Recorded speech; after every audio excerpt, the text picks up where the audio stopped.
Hello and welcome to the Apologetics 315 podcast with your hosts Brian Auten and Chad Gross. Join us for conversations and interviews on the topics of apologetics, evangelism, and the Christian worldview. How is Elvis, and have you seen him lately? Hello and welcome to the podcast. This is Brian Auten. And I'm Chad Gross. And we're looking forward to today's interview with J. Steve Miller. We'll be talking about near-death experiences and deathbed experiences. Pretty fascinating topic, wouldn't you think, Chad? Yes, Brian, and I am super excited today that we are finally going to get an answer to the question that's been on everybody's mind. How is Elvis? And have you seen him lately? I am really excited about that, man. How about you? Yeah, I definitely want to know what's going on with Elvis. But in all seriousness, I'll tell you what, I reviewed Steve Miller's book, Near-Death Experiences and Evidence for the Existence of God in Heaven, years ago.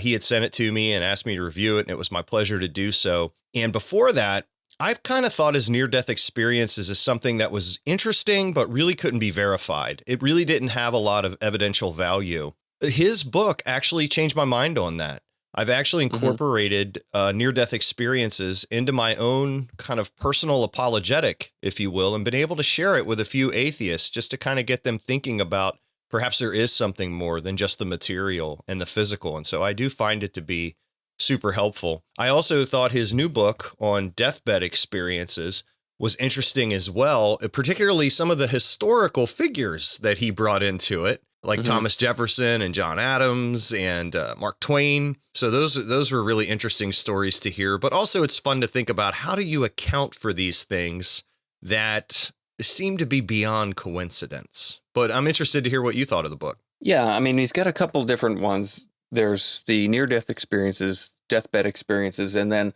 one of his books is Christianity compatible with deathbed and near-death experiences? Right. So from a sort of a story side, like anecdotes, and I say anecdotes because they're personal experiences, but I mean, that is evidence of a kind. And when you've got lots of people giving similar testimonies of, you know, they really did die, or, you know, they say came back, and they're reporting things that are very, very similar to one another. How do you account for that? So those are really fascinating because it may not, from an apologetic perspective, give you Christianity. And I don't think we should argue that way anyways. Sure. It does, to my mind, goes right against naturalism and this idea that we're only physical and that there is something to explore there and to account for. And the skeptic shouldn't be so hasty as to say, well, you know, some people experience these things a little differently, therefore there's nothing to them, because actually he argues in his near-death experience book and shows that one of the places that these near-death experiences happen with regularity is somewhere that is pretty secular. And yet we still have people experiencing these near-death experiences that are life-changing. They actually alter their direction in life. There's something to be said for that, and that they need to be accounted for and shouldn't be discounted. Dr. J. Steve Miller, Ph.D., has won numerous awards for his teaching and books. He teaches courses on death and dying in religious studies, with an emphasis on critical thinking in the Interdisciplinary Studies Department at Kennesaw State University. I hope I'm saying that right. For the past 25 years, he spent extensive time caring for elderly and infirm relatives, including his grandmother, who celebrated her 110th birthday before passing away peacefully at home. Pretty amazing. So yeah, we're looking forward to speaking with Steve Miller. If you want to find out more, links in the show notes, but it's jstevemiller.info. jstevemiller.info. Here are some of his books: Deathbed Experiences as Evidence for the Afterlife, Near-Death Experiences as Evidence for the Existence of God in Heaven, a brief introduction in plain language. Is Christianity compatible with deathbed and near-death experiences? The Surprising Presence of Jesus, Scarcity of Anti-Christian Elements, and Compatibility with Historic Christian Teachings. Faith That's Not Blind, a brief introduction to contemporary arguments for the existence of God. And Why Brilliant People Believe Nonsense, a practical text for critical and creative thinking. All right, well, let's get ready for the interview. Let's get ready. Switch me on. Well, Steve Miller, thanks for joining us for the podcast. Thanks for asking me. Absolutely. Well, Chad and I have enjoyed reading through your work on deathbed experiences and near-death experiences. So welcome to the podcast. We want to know, how did you get interested in near-death experiences and what perked your interest in this area of research? Well, when I was a sophomore in high school, I went on a retreat mainly because a girl I liked was going, and there met Jesus in a powerful way, which really gave me meaning in life and changed it. But after that, I began to go through some times of questioning where people would ask questions about my faith. I'm the type that I would spin into doubt until I got the thing resolved and thought it through. So I'd end up reading both sides of things, so much into apologetics. A lot of my academic career was 3 diverse colleges, 3 graduate schools, and a lot of this was studying apologetics, or the tools I needed to get at the truth of things. So apologetics was always a huge part of my life. The near-death and deathbed experiences didn't come on the scene for me until about a decade ago. Nobody in seminary, any of the schools that I'd been to, even mentioned these experiences. I just assumed that there could be no real evidence there. There were just testimonies of people, and until I had an experience, there really wouldn't be any evidence. But one of my relatives a decade ago said, I want you to read this little book, Heaven is for Real. And just as a favor to the relative, I read it. And I thought, well, there is some interesting potential evidence there. The little boy saw, some people on the other side that he couldn't have known, apparently. But, it just wasn't, being into philosophy and apologetics, you just got to trust the family, and I don't know the family.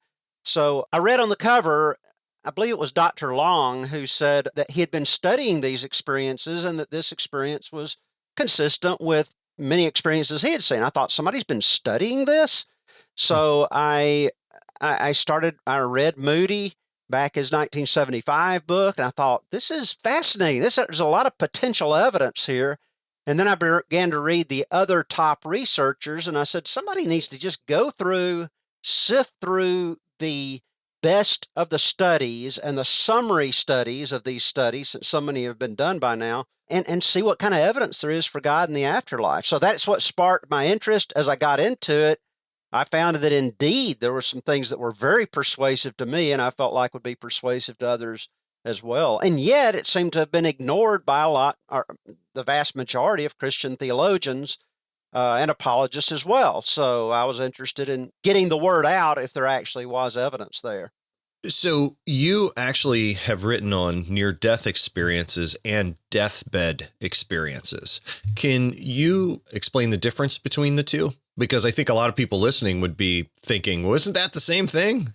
Right. So near-death experiences, as shown to the world, particularly by Raymond Moody back in his 1975 book, Life After Life, he was exploring experiences. This was a surprise finding for him. He grew up in an atheist home. He didn't know that there were any kind of experiences like this until he got into college. He was an honor student, and a person there who was a respected psychiatrist on campus had an experience of death where he was going into the military, and he just started going downhill from a disease. He actually died, and the guy pulled out when he was speaking at a small group to Moody and said, here's my death certificate. I mean, I was dead. I was clinically dead, and yet I had this wild experience on the other side. It included Jesus, in fact. He found himself out of the body, again, in a state of clinical death.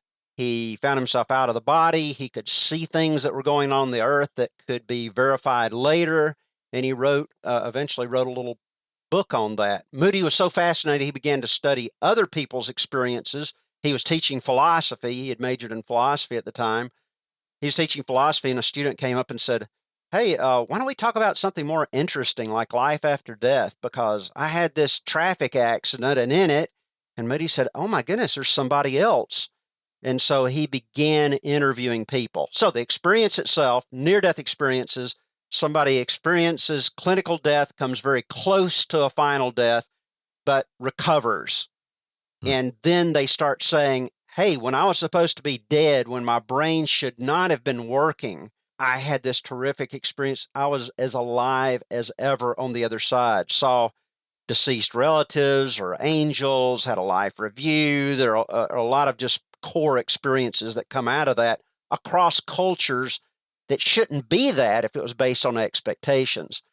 Now, while I was studying this, I came across some very well done studies in the 1950s and 60s. Osis and Harrelson, two researchers, studied deathbed visions in America. And these were visions not during a temporary kind of halftime event in life. This was people who were actually dying and were seeing angels and deceased relatives, experiencing great peace at a time when you'd think would be experiencing terrible turmoil. And they studied, I don't know, 700 or so people that they interviewed in the United States and found out this was a common experience. Then they thought, maybe this is just an American thing because so many have been influenced by Christianity. So let's go to India and do the same thing. They studied that there and said, oh my goodness, there's a consistent core experience in deathbed experiences. And recently, those have been studied more in a hospice, in-house hospice facility in New York, where they interviewed patients actually every day to see if they had had experiences, and over 80% of them were. So near-death experiences, probably 4 to 6% of a population say they've experienced those. Deathbed experiences where someone of long-term illness is actually dying in a hospice unit, over 80%. So when I found that, I thought that might make a good doctoral dissertation. So I did my dissertation on deathbed experiences, and my last couple of books have been based on that dissertation and developed from that. I think just differentiating between the two is super helpful because we're going to be kind of bouncing around between a couple of your books. I actually had the pleasure of reviewing your near-death experiences book about 10 years ago, the one As Evidence for the Existence of God in Heaven. And I was so impressed with, I was telling Brian before the podcast started that I actually saw near-death experiences as something I've heard people like Gary Habermas talk about, which I know you've authored a book with him. And I've always found it interesting, but always thought, well, but you can't really verify them and things like that. And then when I read your book, it actually became something that I incorporated into my own personal kind of apologetic when I've been able to share it with a couple atheists is in order to kind of argue that, hey, there's something more here going on. But some of the accounts that you share about near-death experiences and that I've heard Dr. Habermas share are quite fascinating. So can you give our listeners kind of a flavor of maybe one or two of your favorite accounts of a near-death experience? I tend to want to look at a lot of experiences that were actually pulled from studies by legitimate researchers like cardiologists, rather than just looking at one or two. Because you can go to the internet and get a testimony about anything you want, right? And so I tend to rely on those. But I do think just individual accounts can be very, very persuasive, and some are better documented than others. So Pam Reynolds is the one that Dr. Sabom, who was a respected cardiologist, teaching cardiology actually at Emory University School of Medicine. He didn't believe in those things. He was kind of a liberal quasi-Christian at the time, and he'd heard somebody do a presentation on Moody's book, and he said, I just don't believe these. I'm a cardiologist. Nobody shared them with me. And a nurse said, go look up the experiences. So he began to study the experiences. Now, in a second book that he wrote, he actually did research on Pam Reynolds to find out what had happened with her. Let me just read a little to get some of the details. So she underwent a risky brain surgery that required lowering her body temperature to about 50 degrees Fahrenheit and drain all the blood from her head by 3 primary tests: a silent EEG, unresponsive brainstem, no blood flow to the brain. She's clinically dead. Yet, after think, if you're a naturalist, if you're a materialist and the brain's all there is, the brain is not functioning. The blood is drained out so that they can do this surgery. So she's clinically dead. Yet after the surgery, the patient reports she was very much alive during the surgery, viewing the procedure from outside her body. Now, maybe you say that was while her brain was shutting down that she had this experience, or when it was coming up. But some of the things she talked about were happening while her eyes were covered. There was only a small portion of her head that the surgeons were working on. She described in accurate detail a conversation that transpired during surgery and the specialized instruments used by the surgeons. Even if her vivid conscious out-of-body experience took place prior to the draining of blood, her eyes were taped shut, she was deeply anesthetized, and 100 decibel clicks assaulted her ears over 10 times per second to monitor her brain activity. This was very well documented. Dr. Sabom is a very careful researcher, and he actually asked the surgeon to describe or to send him information on the surgical tools that she described. One of them, she said, it looked kind of like a toothbrush or something that a dentist would use. And so Dr. Sabom actually got information because he had never used this instrument and saw, sure enough, I mean, she described these instruments that she couldn't have known were there. So more and more, Gary Habermas and others have collected scores of these that just have great evidence for that people are actually outside of their bodies viewing their surgeries or resuscitations. And I just think it's great evidence for that there's more to the body than just the brain, for some type of dualism, because there's strong evidence these people are actually outside of their bodies viewing it. And that's the conclusion that Sabom came to after about a year of study.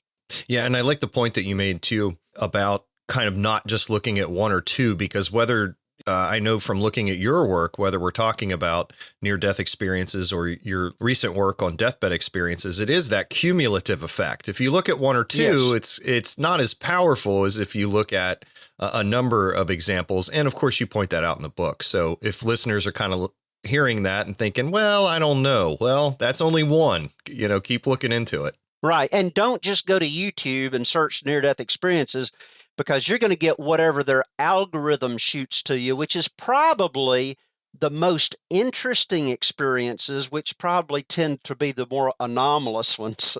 So I think what we need to look for is a core experience that most of these people are experiencing.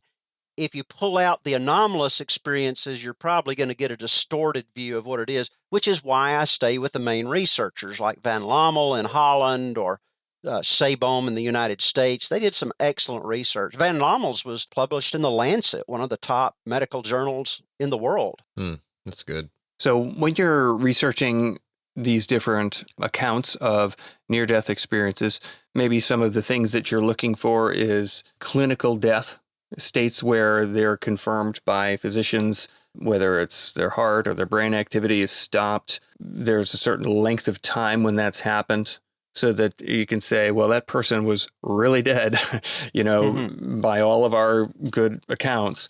And then it seems like you're looking also for the more evidential ones, if you will, ones where there are things that they couldn't know about, certain aspects or of things that were going on while they were dead. Maybe if you want to call it viewing things in a remote location, or hovering above their body or above a building, or being displaced and having knowledge of events or observing events that were going on during their death. Are those some of the things you're looking for to say, okay, this really gives us pretty good evidence, because how could they know that?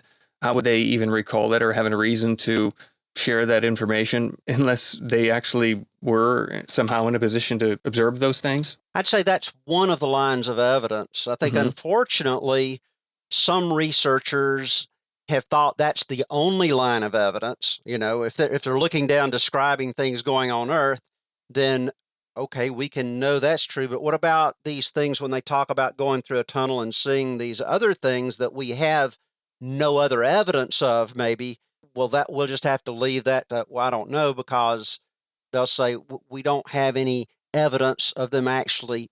We don't have anybody else observing that those things were true, right? Now, I think that that's just one line of evidence. It's kind of like to a hammer, everything's a nail, right? And I think to a surgeon, everything's about what's going on during surgery, and they tend to focus on that. But let me build a little bit out on what you were just saying. Sabom, I think, did the best job of doing this scientifically, looking at it. So what he did is he took a bunch of patients who had experienced cardiac arrest and clinical death, and he talked to them about their experiences. So a certain percentage of these, I don't remember in his case, it seems like maybe 30% typically of cardiac patients will claim to have had a near-death experience. So he asked these that claim to be outside of their bodies what happened in their resuscitation. And he said, remarkably, they always got it right in specific details where they shouldn't have known what was going on. Now you say, well, maybe they've watched enough medical shows to where they know what a resuscitation is like, so they're just kind of repeating back what they already know. So to research this, he took a subset of patients who had experienced cardiac arrest but had not had a near-death experience, claimed to have not left their bodies, and he said, what do you think happened during your resuscitation? He said, they always got it wrong in the details. He said, unlike what you see on TV, resuscitation, there's a lot of nuance and differences as to what happens in each particular case. The ones that had not left their bodies got it wrong. The ones who claimed to have left their bodies got it right. And he said, this is corroboration. And that's when he began to start believing that there was something going on here. And that's been studied over and over. Van Lommel and Holland again, people will say, well, the people are just, they're just reporting what they expected to happen or what they wanted to happen. But in Holland, over half the people don't even believe in the afterlife. So why are they experiencing these things that are totally different from their worldview if it's just caused by expectations? I mean, the researchers have ruled out expectations. They've ruled out hypercarbia, or too much oxygen or all these things. They've studied these over and over through the decades, done a good job, and pretty much the naturalistic theories, although people still say, oh, well, it's just lack of oxygen. If they go back and look at the summaries of the research, they've studied those through, and they're just not good explanations. So basically, if you scientifically put up two hypotheses, there's the afterlife hypothesis that they're really seeing something on the other side. Then there's a naturalistic hypothesis saying they're just having some type of vivid dream or a hallucination. And you say the facts of 40 years or whatever of near-death studies, what do they show? To me, they all line up much better with the afterlife hypothesis than the dying brain hypothesis. Steve, I know you've written in the past on the arguments for the existence of God, so I'm sure you're familiar with the often brought up accusation against Christian of God of the gaps. However, I can't help thinking, as you're talking about these near-death experiences, how would you respond to a skeptic who might say something like, well, there's still so much we don't know about this, and I think eventually we'll come up with a scientific explanation for what's really going on here. Is that maybe an example of naturalism of the gaps? That's precisely what I was about to say. That's what I would call it. What he's doing is assuming that there will be a naturalistic explanation forthcoming, so we always ought to rely on that. I would only say why. Scientifically, why should I assume naturalism? They'd say, oh, well, the advance of science. Over and over and over, we found natural explanations. I'd say, sure, you found many natural explanations. But I think as John Lennox says, sometimes science broadens gaps, but the more they research, and I think that's what we found with near-death experiences, deathbed experiences, and a lot of phenomena, that actually consciousness and these experiences with the other side are broadening a gap of science. And I would say that if you're going to say as a naturalist, okay, I have my reasons for believing in naturalism, and whatever doesn't fit with my view, I'll just I'll assume that will be answered in the future. Well, that's just not good science because it's unfalsifiable. Every time something backs up your view, you're going to take that as evidence. Whenever something speaks against your view, you're going to put that off to future research. There's nothing that I can ever say that will falsify your view. So I don't think that's good science. I can't yes, it may be explained someday naturalistically, But I can't very well go to the future and assess that evidence. I've got to assess the evidence that I have today. That's what we do in science. Yeah, I like that point you bring out of if the naturalist takes that position of, well, everything will eventually be explained naturalistically or from a material perspective, then no argument you can possibly offer can ever point to intelligence or something beyond the natural. So yeah, that's helpful. No, that naturalist could die and come before God, and God would judge him, and the naturalist could be sitting there saying, someday, in some way, this will all be explained naturalistically. Never thought of it like that. Wow. That's good. Okay, so we've got a few different paths we want to travel down here in our conversation. One is exploring the near-death experiences, what those are, and sort of what those sort of evidence that kind of gives and the consistency of those experiences.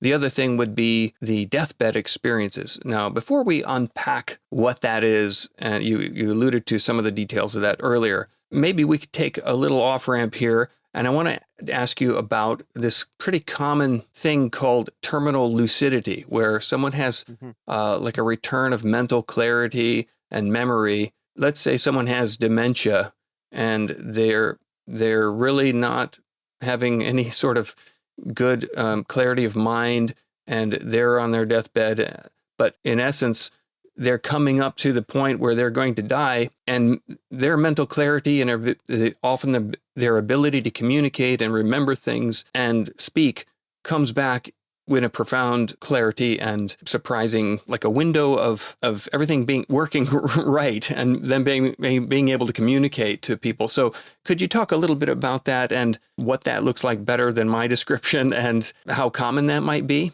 I think it's quite common. A lot has been written on it. Again, the interesting thing, it's like the secular researchers have done the research for us. We just have to go in there and mine the research and see what evidence this may give us for the afterlife and for spiritual realities. But terminal lucidity, if you look it up, you'll find it in journals. It's regularly talked about. Hospice people will talk about it.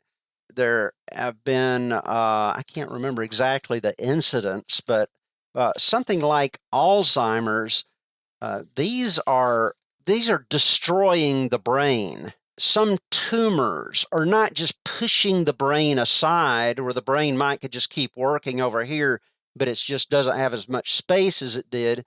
But many of these tumors are actually eating away the brain and replacing the brain tissue with a tumor. And let me give you one of those cases. Dr. Scott Haig, assistant clinical professor of orthopedic surgery at Columbia University College of Physicians and Surgeons. Now, as a researcher, what kept amazing me is we're talking about studies done in relation to Cambridge and Oxford universities, one physician out of Yale, William James at Harvard, one of the most respected intellectuals these are just top-notch people that are saying this. This is not preachers, not that they're not top-notch people, but it's not preachers trying to grasp at evidences to throw out there. These are top-notch academics. So Dr. Scott Haig, he's written a major medical textbook, continues to see his own patients. One of his patients, David, lay terminally ill in the hospital.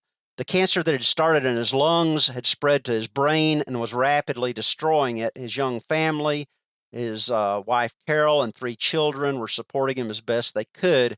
But over time, he lost his ability to speak and finally to move and to show any signs of conscious awareness. So under naturalism's going to predict this person just keeps going downhill and dying, right? I mean, his brain is being replaced. But I'll quote from Dr. Haig here. When his doctors rescanned his head, there was barely any brain left. The cerebral machine that talked and wondered and winked and sang, that remembered jokes and birthdays and where the big fish hid on hot days, that brain was nearly gone, replaced by lumps of haphazard growing gray stuff. He was gone as far as his brain was concerned. Then after he died, Dr. Haig saw the nurse who attended David and his family. And she said, he woke up. doctor, just after you left, and he said goodbye to them all, like I'm talking to you right here, like a miracle. He talked to them, petted them, smiled for about 5 minutes, then went out again, and he passed in the hour. 2 weeks later, I saw Carol, the wife, in the lobby. She said, "Oh, yeah, yes, he sure did," and confirmed what had happened. Now, if this were just one story, somebody like an atheist like Shermer would say, it's the numbers. You got billions of people in the world. There's going to be some weird things that happen. We don't know why. But the problem is these things keep happening over and over and over. And when you multiply the accounts, and when you talk to hospice workers who say, no, this is kind of a normal thing, and the timing of it is very significant, because there was a study done in a British medical journal, again, one of the top journals, of doctors to see how good they were at predicting someone who's dying of a long-term illness as to when they would die. They couldn't predict the day. They couldn't even get it within weeks often of when this person was going to die. So how is it that Steve Jobs, at his death, according to his sister when she was writing about his death, that number one, he knew he was going to die. He called her in New York and said, "You better come out, or you're not going to be able to see me." She flies out there. He seemed to be fine. He's joking around with his family and whatever, but within a day or two, he was dead. Right before he died, his last words were, "Oh, wow, oh, wow, oh, wow." And then he died. And often someone who has been comatose for a long time will just all of a sudden come back and tell everybody their goodbyes. If it needs to get something right with someone, this is your last opportunity. This is terminal lucidity, and it's pretty powerful. And it also happens to people who their entire lives have been severely mentally handicapped to where they could not talk. And I've got that documented, one from Germany that was especially interesting. And then right at the end, it's just like something's happening where the mind is separating from the brain, and the brain was a hindrance to them for some reason. And then they're able to express themselves one last time. Yeah, those are some really fascinating accounts, especially probably the same one you're alluding to there, where the woman who has never spoken before she dies, she's singing hymns and communicating with people. Yes. Amazing. I actually, contra Michael Shermer, I have a personal account of that actually happening to me with my dad. My dad was diagnosed with dementia when he was 58. It was early onset. He had reached the point when he was 62 that he no longer recognized me, my wife, my kids. He was nonverbal. And if people who have seen this before know what I'm talking about, there was a look about him, and I don't mean this in any disrespectful way, but it was like the lights were on, but nobody was home. It's just a blank, kind of not there anymore look. And I would go there and walk him up and down the hallway in the home that he was in. And I was getting ready to take him into his room one night. And this is, maybe a day or two before he passed. And I looked over at him and I said, "Dad, I love you." And he was staring off, just totally had that blank look. And all of a sudden it was like the lights came on and he was back. His countenance changed. His posture changed. It was like somebody turned him on, is the best way I can explain it. He looked right at me, made eye contact, and he said, "I love you too," in his normal voice. Wow. And then he went right back into, it was like somebody turned him off again. And so I will never forget that. And it's one of those things that you can explain it scientifically, but when you experience it, it is impactful. I will never forget that. I had the easiest PhD defense ever because 3 men who were there, I think I mentioned, I don't think I mentioned in this interview, but the person who was over my dissertation, he was a biologist, and he just told me at the beginning of my research, he said, "Frankly, I don't believe in these things, and I just want you to know that." And I said, "That's fine. I appreciate the pushback. We'll just see where this thing goes." But about, I think, 5 months before my defense, his mother was dying. He had some concerns about her theology and where she stood with God, and then she started having deathbed experiences where she was seeing the other side, and it was such a comfort and relief to him to know. And then the other person, who was a Muslim scholar who was over my dissertation, he started telling about when, I believe it was his mother who had died in Europe, and they had a similar experience. So this is the way to go with a dissertation. If you can find something that people may experience in their own lives, go that direction, okay? But Good advice. This is unlike a lot of areas of apologetics where you may need some real specialist knowledge and read up on it. This is one thing that's very attractive to my students, because my students, I'm teaching probably 140 students this semester at a public university. So we'll start talking about some of these things, intro to religion, and I talk about lines of evidence, and I give them this little book I've written called Faith That's Not Blind, where I give like 3-page descriptions of 17 arguments for God's existence. And I say, rate these on a scale of 0 to 10. Just honestly, what do you think? And so, of course, the ones who are more atheist or agnostic, they'll try not to rate anything over 5, and then the Christians are more, some will put 10 for a lot of things. But this whole cluster of phenomena, near-death experiences, deathbed experiences, and miracles, that ends up being one of the top areas that gets 10s. An interesting thing about, and I'll publish this survey eventually because I have hundreds of students who've taken it, but interestingly, no argument is just a total dud. There are a lot of people who will say, oh, the moral argument, that is just the strongest one. Another will say, oh, it's the settings to the universe. So it's kind of like there are different strokes for different folks. And as apologists, we don't need to just center in on the things that convince us the most, but realize that because of their life experiences and the way they think, others, I think that's why it needs to be a cumulative case. Mm-hmm. And one of the big things with many of my students is I'll ask, why did you put this one as your first, number one, most compelling argument? But with near-death and deathbed experiences, they'll start telling me about what happened in their family. So this is something that we have that's in common with a lot of humanity. I think naturalism came on so strong that it affected us in the church as well. I never heard anybody growing up or through the years in the pulpit talking about these experiences. Why? Well, I think naturalism made cowards of all of us, and it just seems kind of silly or different, or people will think we're crazy if we talk about it.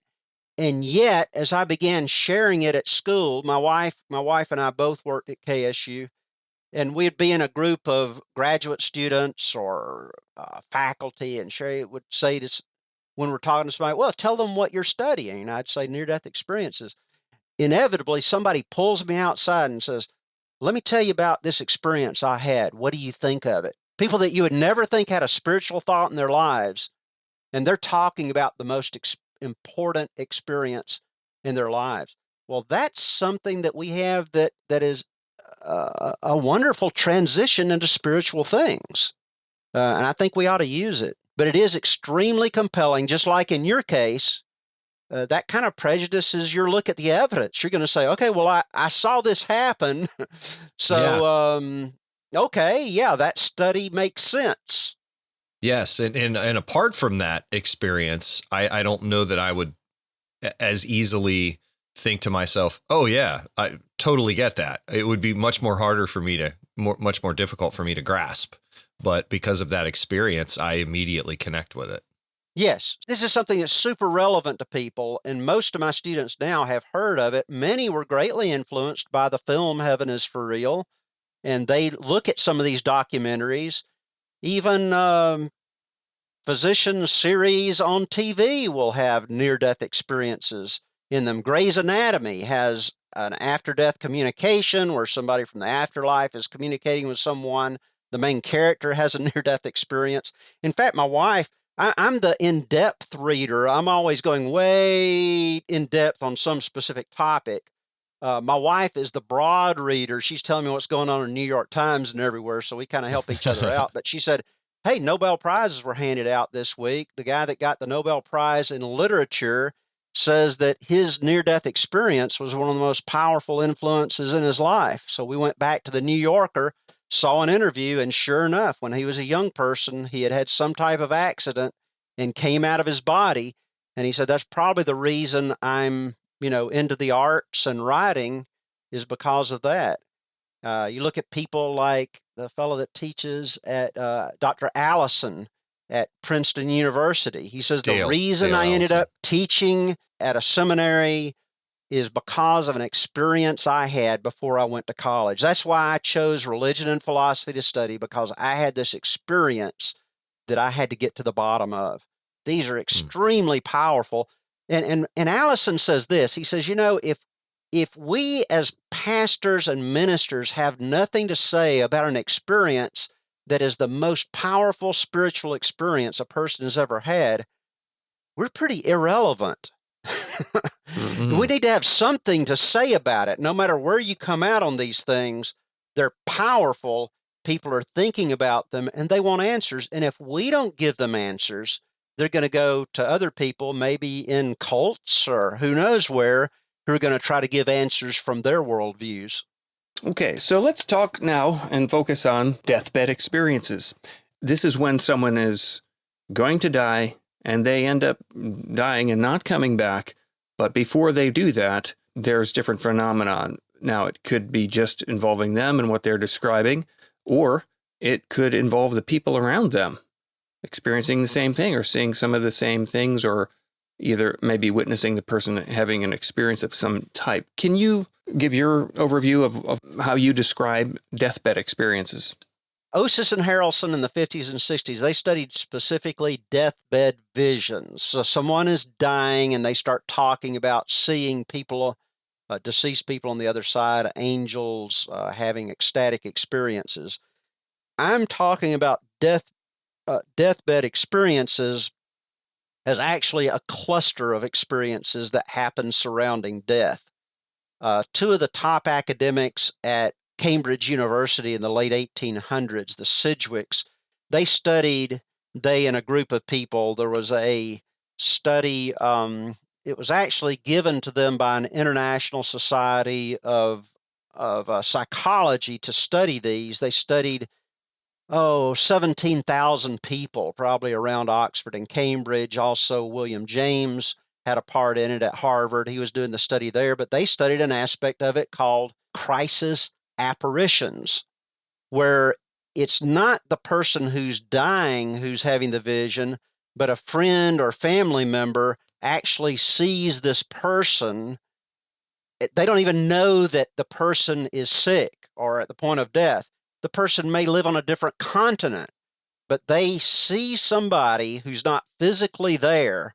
It seems like they're saying goodbye, saying farewell, and then disappear. Extremely realistic.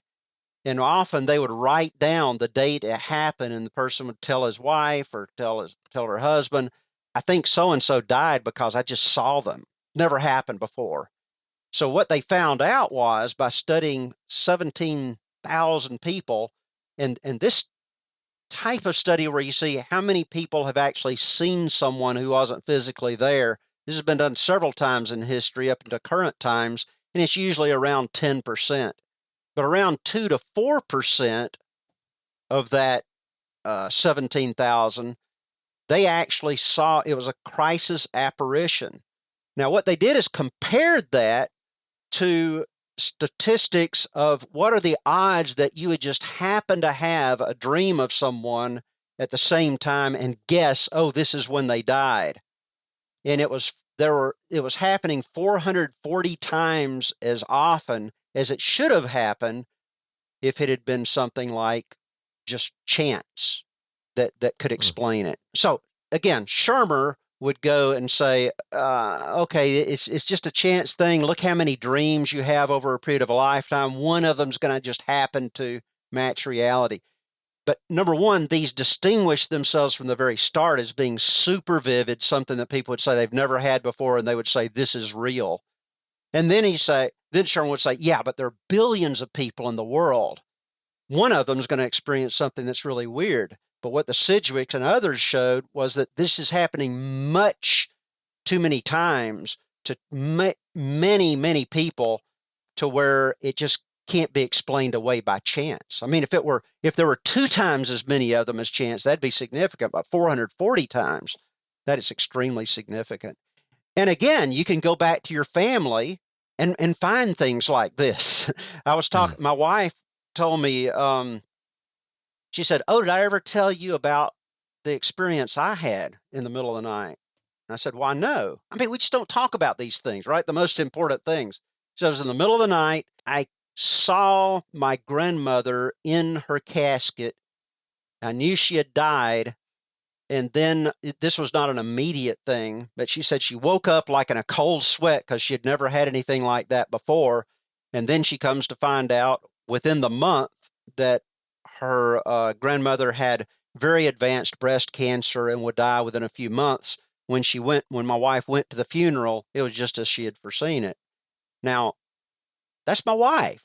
I mean, she's not telling me tall tales all the time. So if you can find these things in your family, within your circles of trust, that's pretty powerful. Mark Twain was not a church-going evangelist. Let's just say that. Some atheists claim him as their own. He was certainly a secular person who liked to cut down religious people.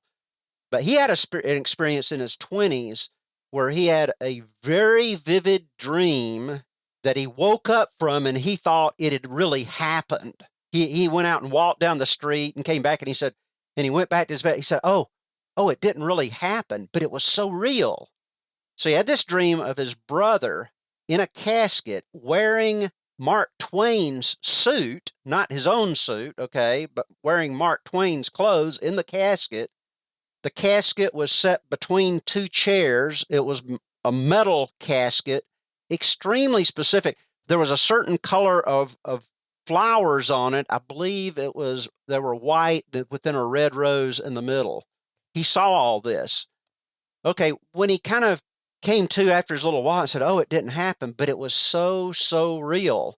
Within a couple of weeks, his brother, who was also in his 20s, not expected to die, not sick or anything, met with a boating accident where the boiler exploded. He would die a few days later. When Twain went to the funeral, it was exactly as he had seen it. And he tells about that in if you go online, some people say, "Oh, well, he never really said that. Somebody made it up or whatever." But it's actually in his autobiography. He devotes a whole chapter to it. And he said somebody, when he was talking to them about this, said, "Oh, but that happened so many years ago. You probably didn't get all the details right." He said, No. It's like a video. He didn't say video back then. But he said it's just like I can still pull up all those images today. It's never changed. Well, that's just powerful evidence to me.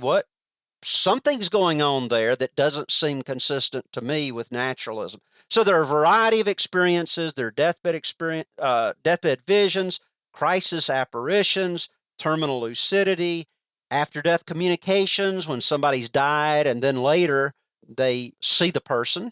That's kind of like the Transfiguration where Jesus was talking to dead people, right, that were long dead. And so we have shared death experiences, which and nearing death awareness where people just know they're going to die. My mother went through that a year and a half ago. She just knew she was going to die and she wasn't terminally ill. And within 2 weeks, she was dead. We've been talking about a lot of how skeptics respond to whether it be NDEs or DBEs. And I was wondering, though, a Christian, sometimes Christians are very leery of these experiences as well. And I wonder how you would respond to a Christian who might say, okay, let's say I grant that these deathbed experiences are happening. How do we know that these aren't of demonic influence? Well, I'd say we don't know in a lot of cases. That's why when the Apostle Paul said in 1 Thessalonians 5, he said we need to test everything. So I believe that sometimes these experiences can be of the devil, let's say. I believe that distressing near-death experiences, which those that have studied them, maybe 20% of near-death experiences are actually distressing. Some would say up to 50%. But people are extremely reluctant to talk about that. They're extremely reluctant to talk about near-death experiences that are positive, but how much more leery are they to trust someone with a hellish experience. But within some of these distressing experiences, some of them you'll have malevolent creatures talking to them on the other side, saying lies to them like, you never really existed, none of it was real, all kinds of things to just, and God doesn't exist. Now, often there'll be a transition where this person, even if they're an atheist, they start calling out to God. And they get rescued from this situation, and the demons cannot handle it anymore. I know I'm sounding weird to people who haven't studied this. I'm just saying, go in and study it. Read a book like Demonic Foes by Richard Gallagher, extremely respected psychiatrist who taught at Columbia University. He gives reasons for saying he believes in these malevolent forces as well, even though he originally didn't. But all I'm saying is, yes, Satan is a great imitator. He disguises himself as an angel of light. And so I think we need to evaluate each experience that someone shares and say, you don't want to go to the extreme of either accepting all of them or rejecting all of them. Neither of these is biblical. We need to evaluate them. How do we evaluate them? Well, number one, is it consistent with what God has said before? That's why the way we evaluated prophets in the Old and New Testament, right? Is it consistent? If it's preaching a gospel other than the one that Paul preached, let that angel be considered an anathema, no matter how pretty it looks, right? So is it consistent with past doctrine? Jesus said you'll know them by their fruits. Is it producing good fruit or is it producing bad fruit? Sabom actually did a study of this because a lot of people were saying that near-death experiences promoted New Age theology and turned people away from God. In other words, there was bad fruit. When he studied people with near-death experiences, he found that they tended to go more toward a traditional Christian faith. They would read their Bibles more, they would pray more, they would attend church more, and others. Penny Sartori in the UK did a similar study and found the same thing in her study. Now, do some people go more New Age or go to other religions? Yes, they do. I think they've still got freedom of choice. And again, some experiences, I think, can be influenced by the enemy. So we need to look at each individual case rather than accepting or rejecting all of them.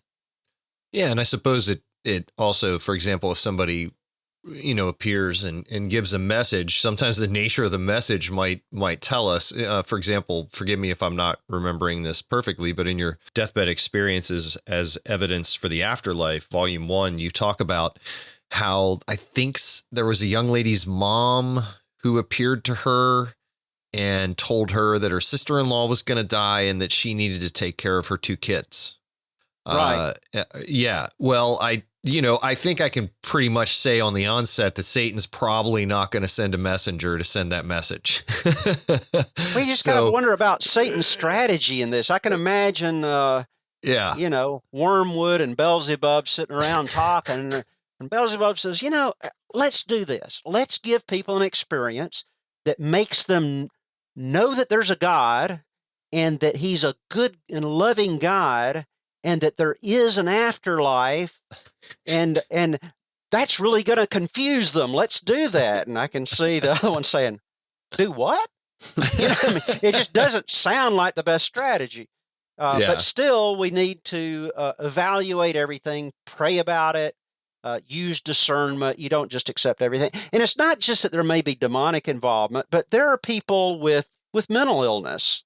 And I've talked to one person who I believe they had a legitimate first near-death experience, but then the longer they talked, they had all these other experiences in life that didn't sound like they were near death. And then you find out that they're getting messages regularly from God that they're writing down, and you're saying, this sounds like schizophrenia.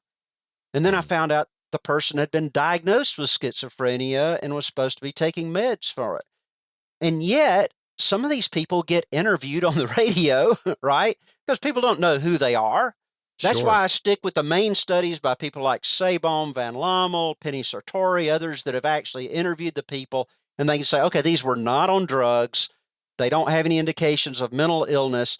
They don't have ulterior motives. Like if you're publishing a book on your experiences, maybe you want to veer a little toward Mormon doctrine for those to read it, or more toward New Age doctrine to, so whenever you have ulterior motives, you have to watch it. So the fool believes everything he hears, according to Solomon, and we just don't want to be in that category. That's good. What are some of the aspects of deathbed experiences or even near-death experiences that do and maybe don't seem to match up with what Christians might typically expect according to common theology? For example, people might think that as soon as you die, you're going to a judgment or something. They might have these sort of conceptions. So what sort of aspects might align or not align with what Christians expect? Sure. Hebrews says, that it is appointed for man once to die, and after this comes judgment. And so a lot of people are saying, now, wait a minute. So many of these people telling experiences, they didn't experience any judgment from God. They're saying they died, but doesn't that contradict Hebrews? Well, as in English, words mean different things in different contexts. I think it's very evident that the Hebrews passage is talking about a person's final death. And I think this is the biggest problem with Christians. I like to say the biggest people who have a problem with what I'm talking about are Christians and atheists. Because the Christians are afraid it's going to contradict their theology, and the atheists say, well, this doesn't sound like naturalism to me. And so you really get attacked from both sides. Yeah. But I think if Christians think it through a little deeper, they'll say, now, wait a minute, this is not a final death experience. This is a temporary death. Lazarus had a temporary death. And you see that word used once when Jesus said he's dead. He just meant he's temporarily dead because he knew good and well he was going to resurrect him, right? So sometimes death means a temporary death. Sometimes it means a final death. I think Christians look at the scriptures and say, here's what's supposed to happen at final death. It did not happen to this person who experienced clinical death. Therefore, this is not of God. This is a halftime experience. This is not the end of the fourth quarter. And I think once you say, okay, this is really a visionary type experience, compare it to other visions in the Bible, and, look at the Apostle Paul, 2 Corinthians 12. He's defending his, ability to speak on spiritual things and his authority. And he talks of going to the other side. He says it's in paradise, a third heaven, right? He said whether it was in the body or out of the body, I don't know. Apparently, he thought it was possible to be out of the body, experiencing heaven at a point that was previous to his death, right? We see Stephen experiencing a deathbed vision. He's being stoned to death. And he looks up and he's talking to God and Jesus. Some people say, well, every time somebody sees heaven, they're just down on their knees, scared to death. Stephen wasn't. We don't see anything in the Bible saying that every time you have a vision, it ought to be this way. In fact, we see just the opposite. We see all kinds of visionary experiences. We see the Holy Spirit coming down in the form of a dove. Well, that's different. All of these visionary experiences. And when you look at Ezekiel, you look at Revelation, often they're saying things like, it was like this. It was like this. They're not saying it was a lion or whatever the beast was. It was like this. Ineffability is a part of the experience of near-death and deathbed experiences. Often they'll say, I can't really explain just how beautiful it was, or love suffused this building, everything that was there. I can't explain it because you've never seen terms like that. So to me, it's very much like many visions that we see in the Bible. One of the biggest problems I think Christians have is that they really think that God ought to be judging people. But Jesus didn't always judge people. When he didn't yell at them about their sin all the time. Look at the woman at the well. He loved her. He respected her, even though she was involved in a lot of sin.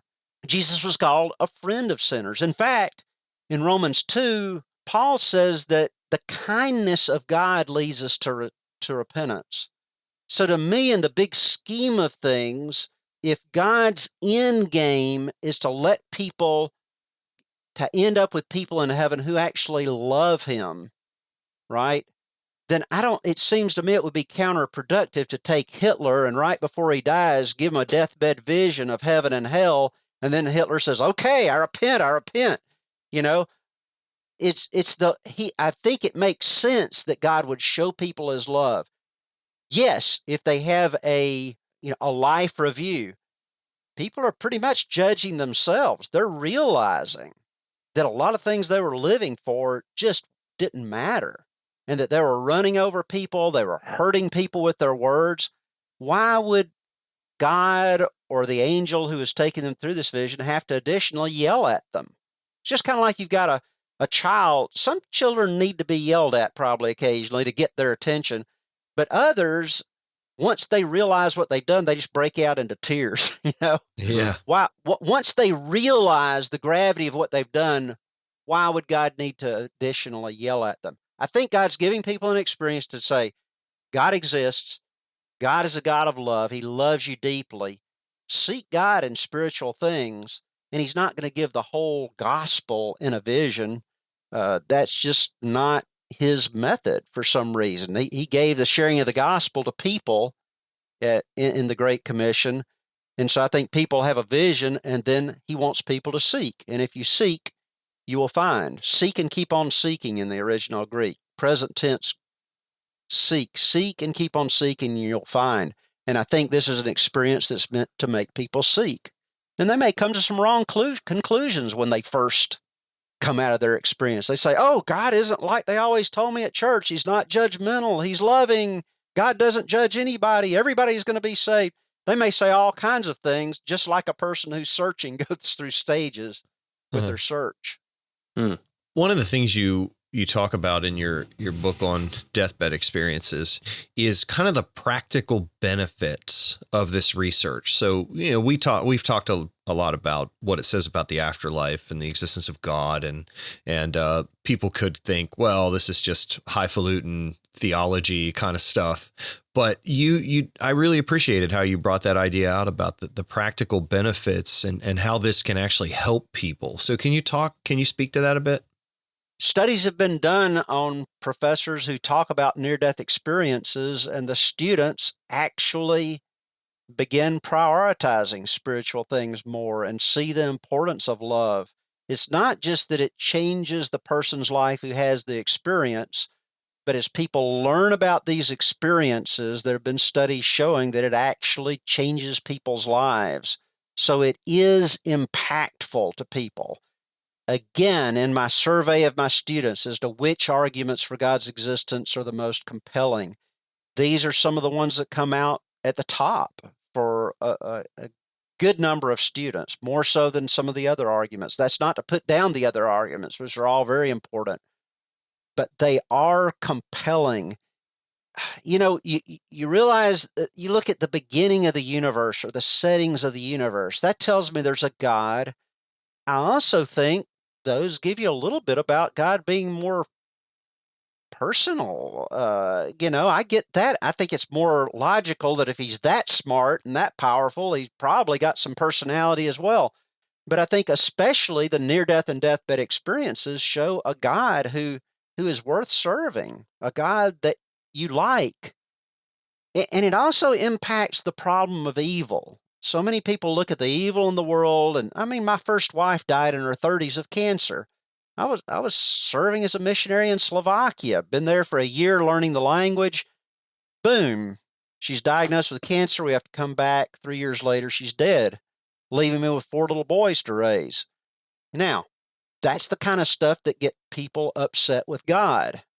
And they say, if there is a God, he's not worth serving if he's the kind of God who allows things like this to happen. But I've never seen anyone's testimony coming back from a near-death experience saying, God is so unjust. God is so mean. I mean, I've looked at thousands of these things. Consistently, they say God is a God of love.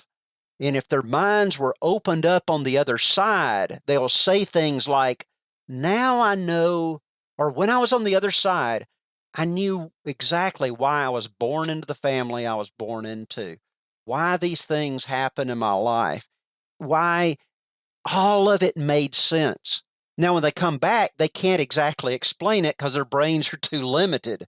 But just knowing that on the other side, they saw that it all made sense, that helps us with the problem of evil, I believe, as well. And it makes us want to know more about God, a God that's so loving that even with all of our faults, he's personal. He knows all these terrible things that we've said or done, how we've hurt other people, and he still loves us. That's impactful, not just on a head level, but on a heart level. I have grown men who talk to me. Again, I'm not surveying my church or people like this, but I had one tell me he had a vision. He was having his quiet time. He didn't become a believer until in his 40s. He was having his quiet time, and he was just going through some doubts and things. He was reading about Jesus' crucifixion, and he had a vision of Jesus. Jesus came to him and said, "Don't you realize what I've done for you?" And this is like I think about 30 years ago. He's a bus driver now. Okay, he just starts tearing up and can't even hardly talk. I think these visionary experiences may be happening more often than they used to. Some studies are showing that. I mentioned that in my last chapter of my most recent book, that going beyond near-death and deathbed experiences, there seem to be more visions.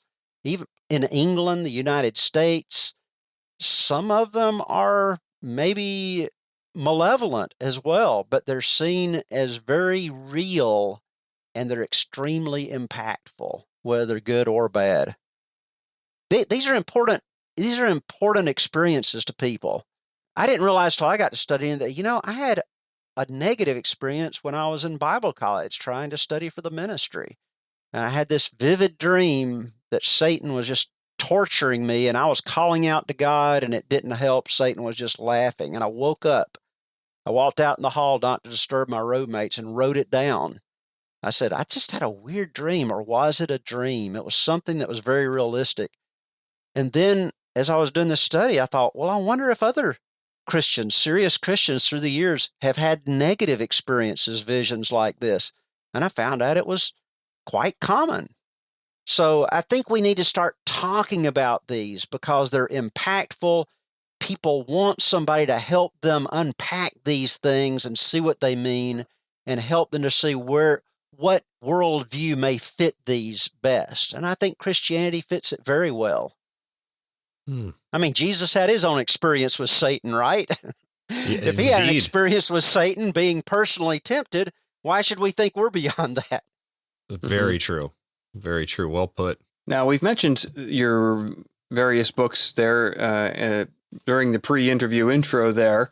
If someone is looking into this, what's your first one that you would point people to as far as near-death experiences? Would there be one that you would want to highlight particularly?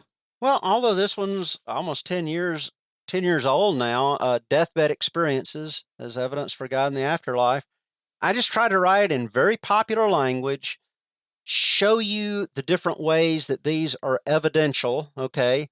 But I documented it relentlessly so that you go to the back and it's just got all kinds of oodles of documentation to take you further. And I recommend places that you can go to if you want to go further in that. So it's an easy read. Do read that. I have at the end several different things, appendices that are also interesting, but I wanted to keep the body of it short. But I think it'll get you into the research. Most people just like to read story after story after story, and then they start reading me, and it's like I'm giving evidence. They're like, listen, this is interesting. You're getting. But anybody that's really searching for truth, whether you're an atheist or agnostic, a naturalist, whatever, if you're a Christian and you're going through doubts like I went through so many of, I think this is a good one to start with, near-death experiences.